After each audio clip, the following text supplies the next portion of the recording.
마태복음 13장 1절에서부터 9절까지 봉독하겠습니다.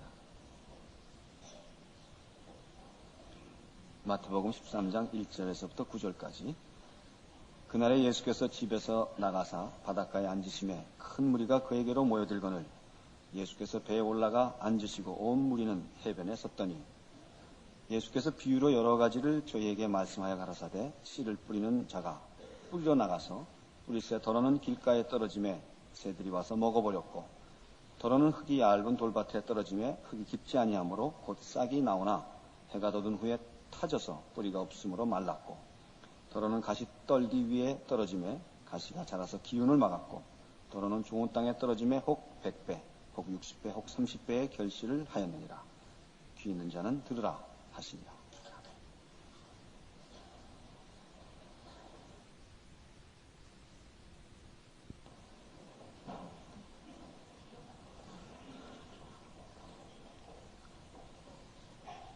우리가 오늘 본 이 본문의 내용은 표현으로는 씨 뿌리는 비유로 되어 있습니다마는 초점은 뿌리는 자에 있지 않고 뿌려진 씨의 운명에 있습니다. 그리고 그 뿌려진 씨의 운명의 다른 점은 뿌려진 씨가 어디에 떨어졌느냐에 의한 것이라 하는 것이 이 비유의 초점입니다.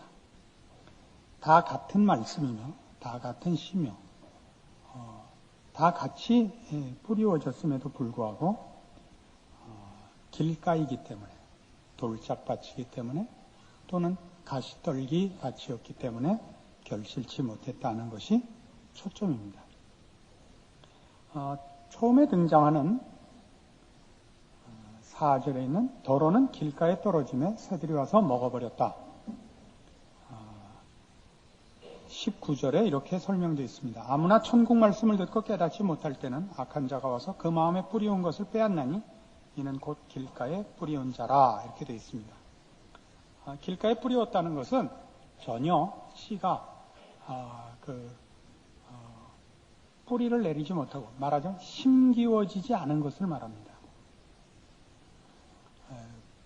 불신자들인 자연인들이 볼 때 기독교는 무엇이 다르고 무엇이 독특한 내용인지 전혀 모릅니다. 예전에 직장에 다닐 때 직장 관계로 사귀던 사람이 있었는데 좀 세월이 지나서 제가 목사가 된 후에 우연히 만나게 됐습니다. 아니 그동안 뭘 했길래 이렇게 소식이 없었는가 그러길래 아내가 이제 목사가 됐노라 이렇게 했더니 그 사람이 아주 반가워하면서 실은 나도 절에 나간다고 이렇게 응수를 해왔습니다. 그 사람이 볼 때는 절을 나가든지 교회를 나가든지 그게 그건 겁니다. 그냥 다 하나이지 무슨 우리 기독교만이 가지는 독특한 유일한 진리와 생명의 말씀이라는 것이 있다는 걸 모르는 것입니다. 이런 사람들에게는 기독교의 복음이 전파돼도 그걸 들을 때 이 사람들이 좋으신 말씀이라고 인정을 하지만 십자가를 통한 회심이나 영혼의 중생이 그 안에 있을 수가 없습니다. 그래서 이게 바로 길가에 떨어진 씨의 운명입니다. 둘째는 5절에 있는 대로 더러는 흙이 얇은 돌밭에 떨어짐에 흙이 깊지 아니하므로 곧 싹이 나오나 해가 돋은 후에 타져서 뿌리가 없으므로 말랐다 되어 있습니다. 20절에 있는 대로 돌밭에 뿌리였다는 것은 말씀을 듣고 즉시 기쁨으로 받되 그 속에 뿌리가 없어 잠시 견디다가 말씀을 인하여 혼란이나 핍박이 일어나는 때는 곧 넘어지는 자라 이렇게 되어 있습니다. 시작했다고 다 완성하는 것은 아니다 이런 뜻입니다. 기독교를 쉽게 생각하고 믿는 사람들이 있습니다. 예수 믿으면 복 받는다. 그리고 그 복은 현세적이고 물리적이라 이렇게 생각하는 이들이 있습니다. 물론 나중에 좋은 신앙으로 가는 이들도 시작할 때는 이렇게 오해된 내용으로 기독교를 시작하는 수 있습니다. 그러나 결국 나중에 신앙의 완성으로 가는 이들은 더 깊은 그 복과 진리와 기독교의 약속들에 대해서 어쨌든 교정을 받고 새로운 깨우침이 있어야지 물리적인 보상, 이것이 기독교 신앙의 정수거나 목적은 분명코 아닙니다. 그래서 쉽게 생각했다가 교회 나가보니까 괜히 헌금 낸 것만 믿었지 무슨 돌아온 게 하나도 없단 말이에요. 그래서 집어치운 사람들 적잖이 또 있는 것입니다. 세 번째는 더러는 가시떨기 위에 떨어지면 가시가 자라서 기운을 막았다. 7절입니다. 22절에 설명된 대로 가시떨기에 뿌려졌다는 것은 말씀을 들으나 세상의 염려와 재리의 유혹에 말씀이 막혀 결실치 못하는 자라 되어 있습니다. 이미 그 땅을 다른 것이 점령하고 있는 것입니다. 그 마음을 세상이 점령하고 있어서 하나님의 말씀이 들어가서 뿌리를 내릴 여지가 없는 것입니다. 참된 신자는 스스로 그 뿌리를 뽑아내고 밭을 새로 갈아서 말씀을 받아들입니다. 회심이죠. 그러나 그 회심이 없으면 세상 걱정 때문에 하나님의 말씀대로 살 수가 없습니다. 하나님의 말씀대로 사는 것은 세상과 등져야 되고 세상의 모든 세상의 눈으로 볼 때 좋은 것들을 다 포기하고 희생해야 되는 것이기 때문에 이 일을 할 수가 없습니다. 마지막으로 더러는 좋은 땅에 떨어지면 혹 100배, 60배, 30배 결실을 하였다고 되어 있습니다. 23절 좋은 땅에 뿌렸다는 것은 말씀을 듣고 깨닫는 자니 결실하여 혹 100배, 60배, 30배가 되느니라 했습니다. 좋은 땅에 뿌렸다는 것은 듣고 깨닫는 자라. 듣고 깨달았다. 19절에 있는 아무나 천국 말씀을 듣고 깨닫지 못할 때는 이라고 설명된 것과 비교해 볼 때 말하자면 심령에 그 뿌리를 내리는 말씀의 정착을 말하는 것이고 그런 차원에서 이 결실은 복음을 듣고 그 복음이 그에게 중심의 자리를 잡아 그의 생각과 삶의 방법과 내용과 모든 것을 바꿔놓아 그로 하여금 변하며 이 신앙으로 일관되며 노력하여 결실하는 실천의 자리까지의 하나님의 통치에 순종하는 것을 말합니다. 지난주에도 말씀드린 대로 이 13장에 나오는 천국에 관한 비밀은 주로 천국을 설명하기 위하여 있는 것은 아닙니다. 오히려 우리 앞에서 살펴본 11장과 12장에 걸친 예수 그리스도에 대한 유대인들의 반대, 예수님의 메시아직에 대한 저들의 의문에 대한 일종의 꾸중이며 설명이며 답입니다. 하나님의 나라가 정치적, 군사적 차원에서 도래할 것을 기대하는 이스라엘 백성들 앞에 예수님은 하나님의 나라가 정치적인 해방이 아니요 천국의 말씀을 순종하여 결실하는 것으로 임한다라고 가르치고 있는 것입니다. 지금 이스라엘 백성이 기대하는 것은 하나님의 백성된 저들을 또 하나님의 나라인 이스라엘을 회복시키기 위해 하나님이 해방자를 보내고 그 해방자가 메시아일 것이라고 기대하고 있는 것이고 예수님은 메시아로 오셨지만 그런 정치적 군사적 차원에서의 해방자가 아니요 천국의 말씀을 전하며 하나님의 통치를 받을 수 있도록 우리를 변화시키는 일, 즉 밭을 갈러 오신 셈입니다. 그래야 예수 그리스도로 말미암아 전파된 천국 복음을 순종하여 결실하는 일이 말하자면 신앙이며 도래하는 천국이라고 가르치고 있는 것입니다. 전혀 다르죠. 원래 이 시대에 이 초대교회 시대에 쓰였던 하나님의 나라 할 때 나라라는 개념이 오늘날 우리가 이해하는 것과는 조금 다르기 때문에 그렇습니다. 우리는 지금 나라라 그러면 국가의 3대 요소를 국민, 국토, 주권 3대 요소로 꼽고 자원이 강조되는 이 시대가 되어서 또 부동산 투기에 우리 경험들이 다 있어서 나라라 그러면 일단 영토부터 생각이 납니다. 그래서 미국 그러면 턱없이 큰 나라, 우리나라 그러면 땅은 좋고 사람 많은 나라, 이렇게 자꾸 이런 영토의 개념에서 생각을 먼저 하게 되는데, 이 당시에 성경이 쓰여졌던 당시에 그 나라라는 개념은, 국민이나 국토라는 개념은 거의 희박하고 통치만이 강조되고 있을 때입니다. 나라라고 하면 통치권으로 이해되는 때입니다.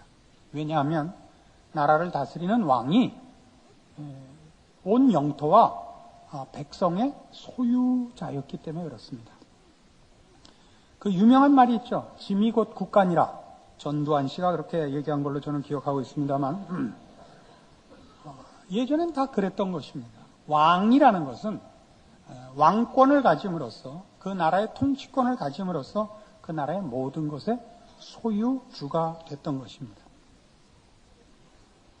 그래서 지금 하나님의 나라의 도래를 얘기할 때 우리가 주로 쓰는 식의 표현을 하자면, 주기도문에서 외우는 식으로 나라의 임하옵시며 라는, 나라가 임하기를 바라는 것도 하늘에 있는 나라가 이 땅에 임하는, 즉 하나님께서 이 땅을 하나님의 나라로 변화시키는 그런 물리적인 변화를 말하는 것이 아니고, 하나님의 통치가 이 나라에 시행되옵소서고, 그 나라에 임하옵소서라고 기도하는 자가 하나님의 통치에 순종하여 나라는 존재가 있고 움직이는 거기에 하나님의 통치가 시행되어 하나님의 나라가 건설되고 확장되게 하옵소서라는 고백인 것입니다.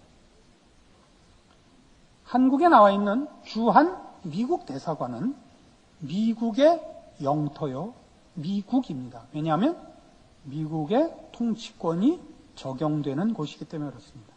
마찬가지로 미국에 나가 있는 주미 한국 대사관은 한국의 영토요, 거기는 한국입니다.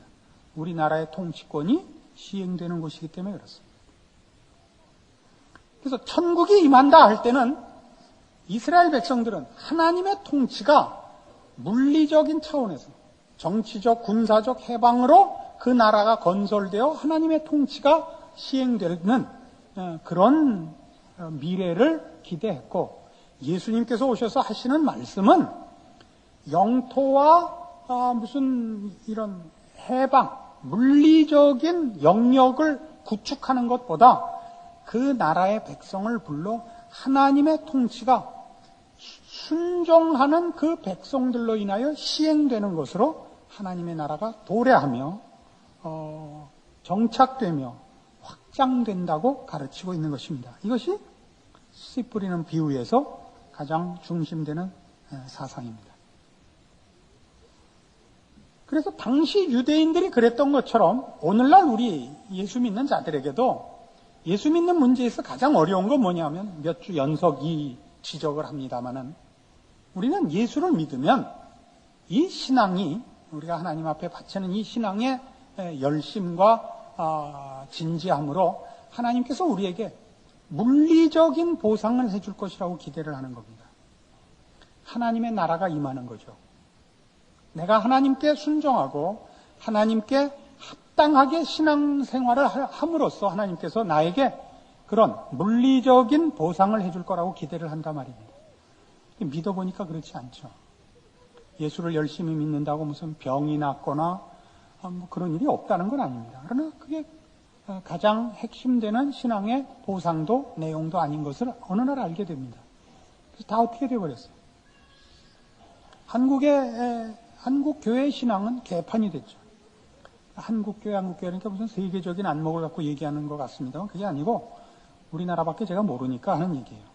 다른 나라는 어떤가 모르지만 하여튼 우리나라는 신앙상에 어떤 두 가지 약점이 있느냐 하면, 하나는 지엽적이거나 사소한 것이거나 틀린 것을 붙잡고 열심을 떠는 것. 또 하나는 그와 방불한 것입니다. 체념하고 신앙생활하는 것. 이 두 번째가 참 많습니다. 광분을 하거나 체념하거나, 극단적임에도 불구하고 둘 다 똑같이 신앙의 진실된 내용을 몰라서 일어난 부작용이라는 데는 공통점을 가집니다. 우리는 다 예수 믿는 문제에 대해서 체념하고 삽니다. 우리는 아닙니다. 저는 아니니까.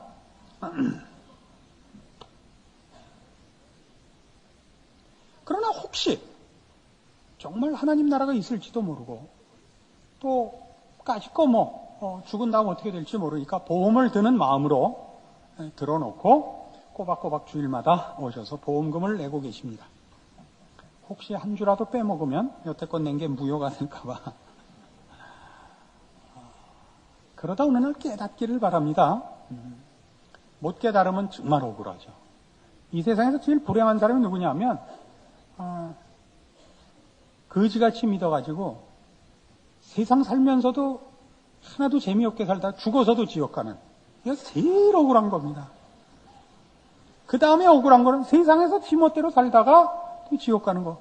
아주 억울하진 않죠. 살아생전은 그래도 지 맘대로 살아봤으니까. 그거보다 못한 게 이 거지 발사기같이 믿다가 이렇게 되는 겁니다. 하나님께서 우리에게 요구하는 신앙은 그런 환경과 조건을 개선해주는 그런 식의 보상이 아니고 개인이 하나님의 통치에 순종하여 새로운 인류, 새로운 사람으로 사는 것입니다. 에베소서 4장에 가시면 이 부분에 대한 성경의 대표적인 설명이 나옵니다. 여러 번 강조하는 구절이니까 여러분들도 아예 이 내용은 좀 잘 외워놓으시길 바랍니다. 에베소서 4장 17절. 그러므로 내가 이것을 말하며 주 안에서 증거하노니 이제부터는 이방인이 그 마음에 허망한 것으로 행함같이 너희는 행하지 말라. 저희 총명이 어두워지고 저희 가운데 있는 무지함과 저희 마음이 굳어짐으로 말미암아 하나님의 생명에서 떠나 있도다. 저희가 감각 없는 자 되어 자신을 방탕에 방임하여 모든 더러운 것을 욕심으로 행하되 오직 너희는 그리스도를 이같이 배우지 아니하였느니라. 진리가 예수 안에 있는 것 같이 너희가 과연 그에게서 듣고 또한 그 안에서 가르침을 받았을진데 너희는 유혹의 욕심을 따라 썩어져가는 구습을 쫓는 옛사람을 벗어버리고 오직 심령으로 새롭게 되어 하나님을 따라 의와 진리의 거룩함으로 지으심을 받은 새 사람을 입으라 이겁니다. 다른 존재, 다른 인간이 되는 겁니다. 그리고 그것은 능력적이지 않습니다. 능력적이거나 야심에 찬 이런 요소가 없고 성품적이고 인격적이며 그리고 영적입니다. 하나님의 사람으로 의와 진리의 거룩함, 거룩하다는 것은 구별된 것을 말합니다. 다른 존재, 다른 내용을 가진 이가 됩니다. 여러분은 신앙생활이라는 것을 무엇을 이루고 높아져서 하나님께 영광을 돌리는 그런 식의 개념을 가지시면 안 됩니다. 여러분이 하나님의 뜻을 따라 산다는 것은 여러분은 성경에 요구된 이런 일들, 그 앞에 있는 허망한 길을 가고 자기 고집을 따라 살되 무지하며 부패하며 완악하며 더럽게 사는 그런 죄 아래에 있는 인생을 걷어치우고 하나님의 사람으로 거룩하게 사는 길을 순종과 인내와 책임으로 지켜내야 하는 것입니다.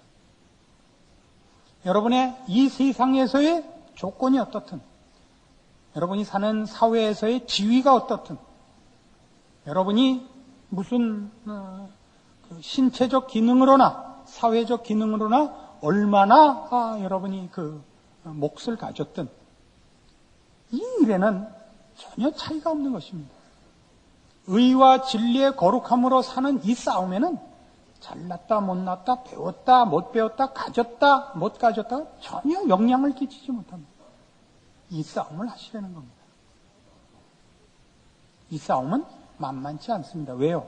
세상이 이 문제에 대하여는 제일 크게 반대하고 거룩하게 사는 일을 어떻게 해서든지 실패케 하려고 하기 때문입니다. 여러분은 비로소 신앙생활을 한다는 것이 무엇인지 알게 됩니다. 거기는 긴장이 있고 갈등이 있고 거기는 실패가 있고 눈물이 있고 안타까움이 있고 그리고 기적과 승리도 또한 있는 것입니다.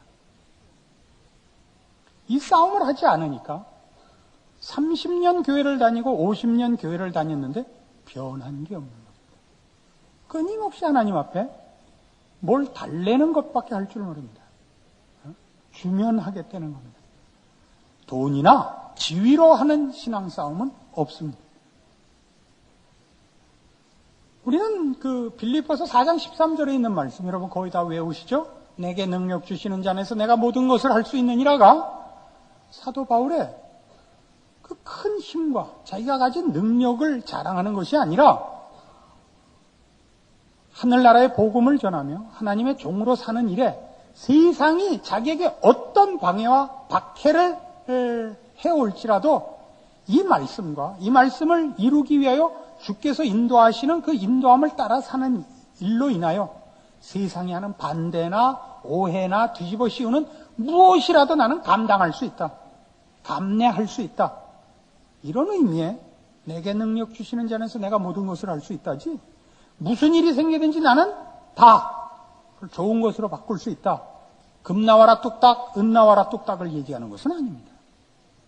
그는 그 고백을 로마 감옥에서 쓰고 있는 것입니다.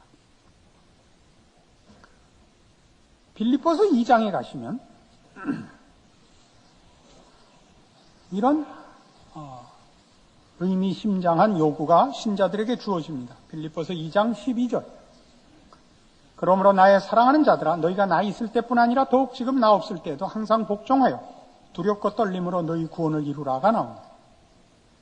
너희 구원을 이루라. 여기서 말하는 구원은 불신자를 향하여 예수 믿고 회심하여 구원을 받으라는 그 구원이 아니고, 구원 얻은 자가 그가 얻은 구원을 완성하며 충만케 채우는 완성을 향한 책임 있는 명령을 요구하고 있는 자리입니다.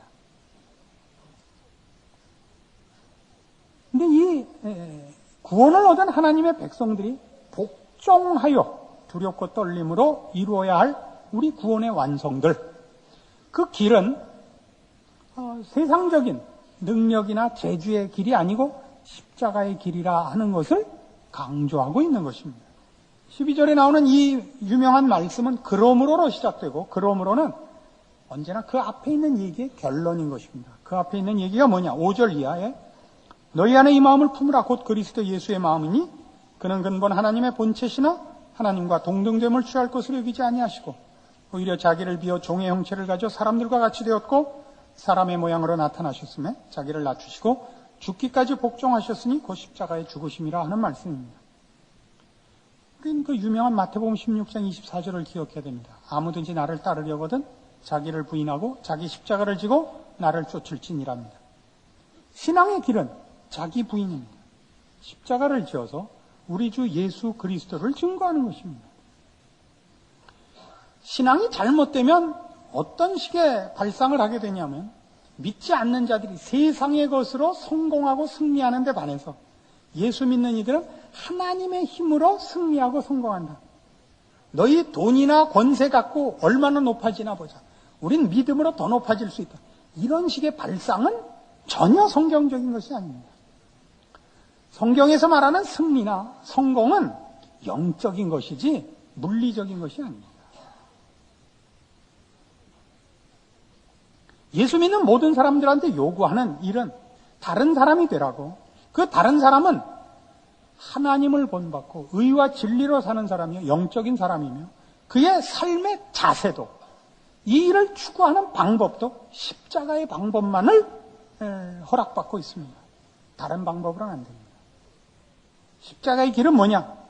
자기를 비우고 종이 되어 순종하되 죽음까지 불사하는 것입니다. 우리는 예수를 믿으면 신앙이라는 이름으로 기고만장해지기를 바랍니다.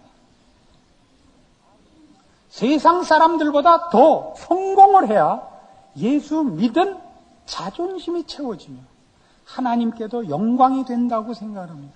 그렇지 않습니다. 우리는 죽도록 부름을 받고 있습니다. 여러분이 자신의 체면과 자존심을 버리기로 작정하지 않는 한 여러분은 십자가를 질 수 없고 여러분의 신앙은 계속 억울하기만 할 것입니다. 믿는 자에게 있어 제일 나쁜 그 심리적 요소가 뭐냐? 억울하다는 겁니다. 왜 억울하죠? 하나님이 이러실 줄 몰랐다는 겁니다. 뭘 기대하고 왔는데요? 예수를 믿으면 세상이 못 가지는 복으로 흘러 넘칠 줄 알았다 이거예요. 누가 그렇게 가르쳤습니까? 누구한테 그렇게 배웠습니까? 봉은사에 갔더니 주지스님이 그렇게 가르쳤습니다. 성경에 없는 약속이 왜 횡행하고 있는지 모르겠습니다. 여러분이 그렇게 본성적으로 만든 것일 것입니다. 스스로 속이고 있는 거죠. 기독교의 복은 진정한 인간의 고급한 격을 약속하고 있고 하나님의 형상을 따라 지음을 받은 영광된 인간상을 말하고 있습니다. 하나님과 화목되고 하나님의 뜻을 따르며 그것이 그의 소원이요 자랑인 하나님의 자녀를 말하고 있습니다. 그래서 이 일은 그 앞에 있는 1절부터 보시면 그러므로 그리스도 안에 무슨 권면이나 사랑의 무슨 위로나 성령의 무슨 교제나 긍휼이나 자비가 있거든 마음을 같이하여 같은 사랑을 가지고 뜻을 합하며 한 마음을 품어 아무 일에든지 다툼이나 허용으로 하지 말고 오직 겸손한 마음으로 각각 자기보다 남을 낮게 여기고 각각 자기 일을 돌아볼 뿐더러 또한 각각 다른 사람들의 일을 돌아보아 나의 기쁨을 충만케 하라. 너희 안에 이 마음을 품으라로 연결되는 것입니다. 명분이면 다가 아니며 옳은 일이면 다가 아니라 그 일을 어떻게 하느냐까지 성경이 정하고 있습니다. 명분이 있고 옳은 내용일 때 선한 일, 은혜를 끼치는 일, 신령한 일을 한다고 해서 기고만장할 수 없다고 얘기합니다. 그런 때에 바로 십자가를 지라는 것입니다. 그때 여러분은 하나님의 통치 아래 있게 되고 하나님은 여러분이 선 것과 여러분이 다니는 모든 곳에서 통치자로 영광을 받으시며 여러분을 보는 모든 이웃들과 여러분을 만나는 심령들이 하나님 나라의 복음과 그 권세와 그 진리와 생명과 만나게 되는 것입니다. 우리는 거기서 30배, 60배, 100배의 결실을 경험케 되는 것입니다. 만일 여러분이 하나님의 통치 아래에 있지 않고 여러분이 이 우리의 믿는 바 기독교의 내용들을 자기 마음대로 각색하고 있으면 여러분이 돌아다니는 곳에서 만나는 사람은 여러분 마음속에서부터 가시떨기밖에 만날 것이 없고 돌밖에 주울 것이 없고 길가에 떨어진 씨앗 찍다가 주둥이 부러진 새밖에 만날 게 없습니다. 여러분은 신앙상의 아무런 행복도 기적도 믿는 보람도 자랑도 감사거리도 없게 되는 것입니다. 여러분의 신자된 진정한 내용과 여러분이 져야 할 책임이 무엇인가 확인하셔서 신자된 복과 영광을 빼앗기지 말고 여러분 스스로 누리시는 하나님의 참된 백성, 좋은 밭 되시기를 바랍니다. 기도하십시다. 하나님 아버지의 은혜를 감사합니다. 주께서 말씀하시기를 이 비유를 베풀기 전에 바로 아버지의 뜻대로 행하는 자가 내 형제요, 내 모친이라 하셨습니다. 그렇습니다. 우리의 신앙은 우리 아버지의 뜻을 따라 사는 것이요. 우리 아버지의 기뻐하심을 소원으로 삼는 것입니다. 그때 우리는 제대로 된 결실을 할 수 있을 것입니다. 이 승리와 그리고 이 책임과 이 순종을 우리에게 허락하시옵소서. 예수님 이름으로 기도합니다. 아멘.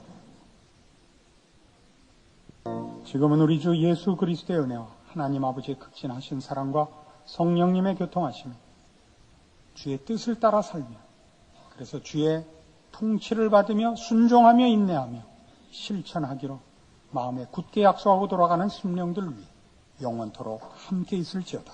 아멘.